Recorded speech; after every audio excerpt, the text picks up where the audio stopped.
어느 날 아침 눈을 떴는데 세장의 소리 절반이 사라진 것 같다면 정말 막막하겠죠? 많은 분들이 겪지만 너무나도 두려운 이 상황, 바로 돌발성 난청에 대해서 오늘 한번 제대로 파헤쳐 보겠습니다. 혹시 이 질문을 보고 내 얘긴데? 하고 좀 놀라셨나요? 지금부터 제가 말씀드릴 증상들이 어쩌면 바로 여러분의 이야기일 수도 있습니다. 자, 한번 보세요. 이런 증상들 왠지 낯설지가 않죠?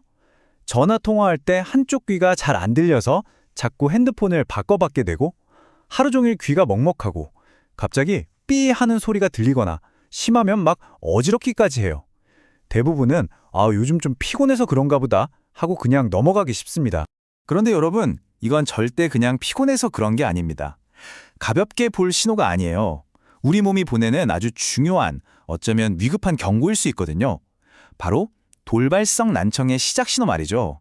자, 그럼 이 갑작스러운 침묵의 정체, 도대체 돌발성 난청이라는 게 뭘까요? 이름 그대로예요. 정말 말 그대로. 어제까지는 멀쩡하게 잘 들리던 소리가 하루아침에 갑자기 잘 안 들리는 거죠. 한쪽 귀가 꽉 막힌 느낌이 들거나 소리가 웅웅거리거나, 의학적으로는 3일 이내에 아주 짧은 시간 안에 청력이 뚝 하고 떨어지는 상태를 말합니다.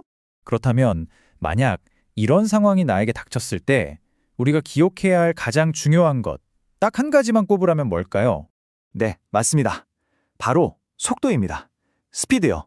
다른 그 어떤 것보다도 얼마나 빨리 대처하느냐가 치료 결과를 거의 전부 결정한다고 해도 과언이 아니에요. 이 청력을 다시 되찾을 수 있는 골든타임이라는 게 있는데, 이게 생각보다 훨씬 짧습니다. 발병하고 나서 딱 일주일. 이때가 회복률이 가장 높고요. 정말 늦어도 2주 안에는 반드시 치료를 시작해야 합니다. 왜냐하면 이 시간을 놓쳐버리면 손상된 청신경이 그대로 굳어버릴 수가 있거든요. 통계를 보면 좀 더 와닿으실 거예요. 결과가 보통 이렇게 3분의 1씩 나뉩니다. 완전히 회복되는 경우, 일부만 회복되는 경우, 그리고 안타깝지만 회복이 거의 안 되는 경우. 결국 이 세 갈래 길에서 내 운명을 결정하는 가장 큰 변수가 뭐냐? 바로 치료 시작 시점이라는 거죠. 그래서 말이죠. 바로 이 생각이 가장 위험한 생각입니다. 에이, 며칠 좀 푹 쉬면 괜찮아지겠지? 이런 막연한 기대가 회복할 수 있는 정말 결정적인 시간을 그냥 앗아가 버릴 수 있어요. 자, 그래서 많은 분들이 증상을 느끼고 병원에 달려가시죠. 그럼 보통 초기 치료로 스테로이드를 처방받게 됩니다. 그런데 여기서 끝이 아니에요. 그 이후에 또 다른 고민이 시작되기도 합니다. 물론 스테로이드는 급성 염증을 잡는 데 아주 중요한 역할을 합니다. 분명히 도움이 돼요. 하지만 약을 다 먹었는데도 여전히 귀가 먹먹하다거나, 약의 부작용 때문에 너무 힘들다거나, 아니면 청력은 좀 돌아온 것 같은데 이 지긋지긋한 이명은 그대로 남아있는 경우가 정말 많습니다. 바로 이 지점에서 우리는 관점을 좀 바꿔볼 필요가 있어요. 문제의 원인을 귀에만 국한시키는 게 아니라 귀가 스스로 회복할 수 있도록 우리 몸 전체의 환경을 만들어주는 쪽으로요. 왜냐하면 귀는 그냥 혼자 꾹 떨어져 있는 기관이 아니거든요. 우리 몸의 혈액순환, 스트레스 지수, 자율신경계의 균형 같은 이 모든 것과 아주 깊게 연결되어 있습니다. 그래서 이런 체계적인 3단계 접근이 효과적일 수 있습니다. 첫째, 막힌 길을 뚫어주고, 둘째, 회복에 필요한 연료를 채워주고, 마지막으로 잠들어 있는 감각을 살살 깨워주는 거죠. 각 단계는 아주 명확한 목표를 가지고 있어요. 먼저 침 치료로 목이랑 어깨에 뭉친 긴장을 싹 풀어줘서 귀로 가는 혈액순환의 고속도로를 열어주는 거예요.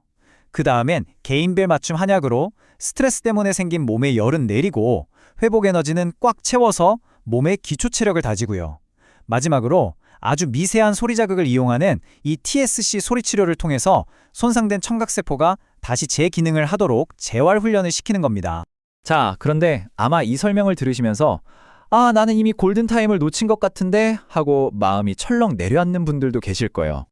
혹시 마음속에 바로 이 질문이 맴돌고 있지는 않으신가요? 나는 이미 늦은 게 아닐까? 하는 그런 걱정이요. 결론부터 말씀드리면 물론 빠르면 빠를수록 좋습니다. 이건 팩트예요. 하지만 시간이 좀 지났다고 해서 모든 가능성이 닫히는 건 절대 아닙니다. 포기하기엔 정말 일러요. 내 몸 상태에 맞는 정확한 접근과 꾸준한 청각 재활 치료가 이어진다면 분명히 좋아질 가능성은 남아 있습니다. 마지막으로 이 말씀은 꼭 드리고 싶습니다. 귀가 먹먹하고 삐 소리가 나고 갑자기 소리가 안 들리는 거. 이건 우리 몸이 보내는 신호예요. 이 신호를 그냥 참고 견딘다고 해서 문제가 저절로 작아지지 않습니다. 오히려 방치했다가 더 큰 후회로 남을 수 있어요. 여러분의 소중한 일상이 다시 또렷한 소리로 가득 찰 수 있도록 지금 내 귀가 보내는 신호에 귀를 기울여 주세요.